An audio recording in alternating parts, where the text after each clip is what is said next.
नमस्कार मेरे प्यारे YouTube के दोस्तों, मैं हूं मिस्टर जीटी और आज के पोस्टकास्ट में आपके लिए बहुत ही दरवानी और जबरदस्त कहानी लेकर के आ चुका हूं। तो स्टोरी को शुरू करें उससे पहले मैं आपसे कहूंगा कि अगर अब तक भी आप हमारे YouTube चैनल के दोस्त नहीं बने हैं तो चैनल को सब्सक्राइब करके इस रिश्ते को दिल से मजबूर कीजिए ताकि हर रोज आपको जबरदस्त बेहतरीन से बेहतरीन कहानियां मिल सके। और जितने भी लोग कहानी को सुन रहे हैं वे जल्दी से एक अपना प्यारा सा कमेंट जरूर कर दे। तो चलिए इस स्टोरी को शुरू करता हूँ। भूतिया शहर की दुल्हन रात के घने अंधेरे में राजेश अपनी कार में अकेले एक सुनसान सड़क पर जा रहा था। शहर के बाहरी इलाके में स्थित इस जगह पर अब कोई नहीं आता था। चारों ओर सिर्फ टूटे हुए इमारतों के खंडहर और वीरान सड़कें थीं। अचानक उसकी नजर सड़क के किनारे खड़ी एक महिला पर पड़ी। वह लाल रंग की पुरानी लेकिन खूबसूरत पोशाक पहने हुए थी। उसके बाल हवा में उड़ रहे थे। राजेश ने अपनी कार रोकी और सोचा, इतनी रात को यहाँ कौन हो सकता है। जिज्ञासा और थोड़ी चिंता के साथ वह कार से बाहर निकला और धीरे धीरे उस महिला के पास जाने लगा।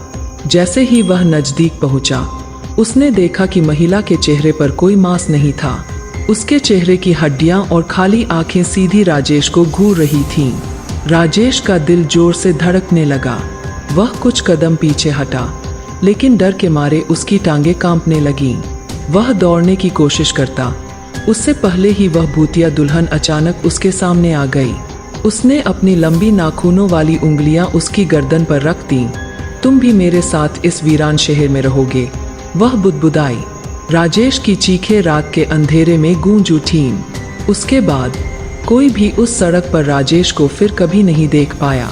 वह भूतिया दुल्हन के साथ उस शहर का हिस्सा बन गया था जहां से कभी कोई वापस नहीं आया। राजेश के गायब होने के बाद उसकी खोज में पुलिस और उसके दोस्त उस सुनसान शहर की ओर गए, लेकिन शहर में प्रवेश करते ही अजीब घटनाएं होने लगीं। जैसे ही वे शहर के अंदर गए, उनकी कार अचानक बंद हो गई और चारों ओर घना कोहरा छा गया। यह जगह कुछ सही नहीं लगती, एक दोस्त ने कहा। पुलिस अधिकारी ने आदेश दिया, चलो पैदल ही चलते हैं, हमें राजेश को ढूंढना है। वे सभी पुराने खंडहरों के बीच आगे बढ़ने लगे। अचानक उन्हें लाल पोशाक पहने एक महिला की झलक दिखाई दी। क्या यह वही औरत है जिसके बारे में राजेश ने आखिरी बार बात की थी? पुलिस अधिकारी ने गंभीर आवाज में कहा। वे महिला की ओर बढ़े, लेकिन जैसे ही वे उसके करीब पहुंचे, वह गायब हो गई। उसके गायब होते ही एक तेज हवा का झोंका आया और सभी के रोंगटे खड़े हो गए। हमें यहाँ से वापस जाना चाहिए, एक दोस्त ने डरते हुए कहा।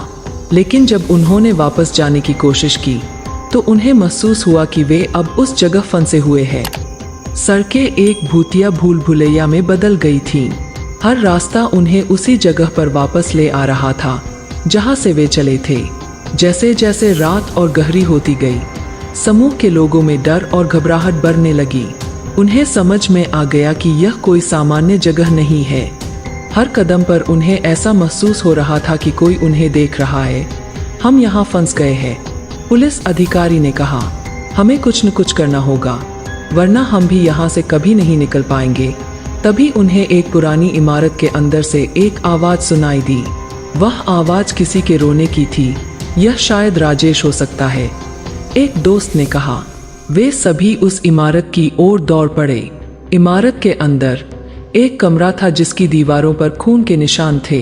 उस कमरे के बीचों बीच एक बेजान महिला का शरीर पड़ा था।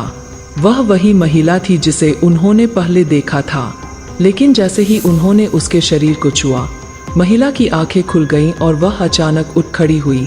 तुम्हें यहाँ नहीं आना चाहिए था, वह भयानक आवाज में बोली।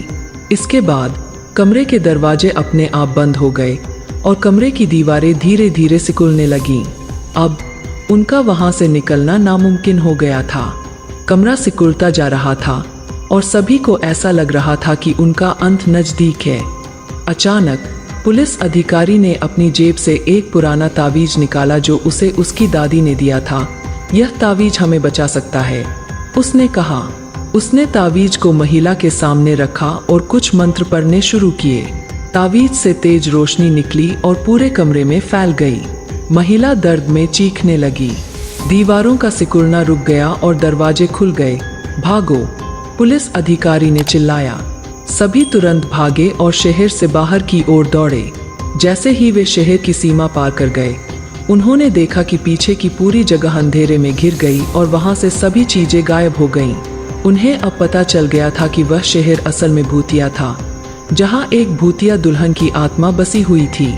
राजेश और वह महिला अब कभी वापस नहीं आए, लेकिन वे सभी जो उस शहर में गए थे, वे जानते थे कि उन्हें किस चीज से सामना हुआ था। उस दिन के बाद किसी ने भी उस सुनसान शहर की ओर रुख नहीं किया। समय बीतता गया और राजेश और उसके दोस्तों की उस भूतिया शहर से बच निकलने की कहानी पूरे इलाके में फैल गई।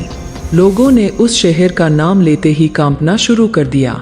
लेकिन एक दिन एक रहस्यमय साधु ने गांव में प्रवेश किया। वह साधु राजेश के घर गया और उसके परिवार से मिला। साधु ने बताया, मैंने सुना है कि तुम्हारे बेटे को भूतिया शहर में भटकते देखा गया है। मैं उसकी आत्मा को मुक्त कर सकता हूँ, लेकिन इसके लिए मुझे उस शहर में जाना होगा। राजेश के परिवार ने साधु से प्रार्थना की कि वह राजेश की आत्मा को शांति दिलाए। साधु ने कहा, लेकिन ध्यान रहे, मैं अकेला जाऊंगा, कोई और साथ नहीं आएगा।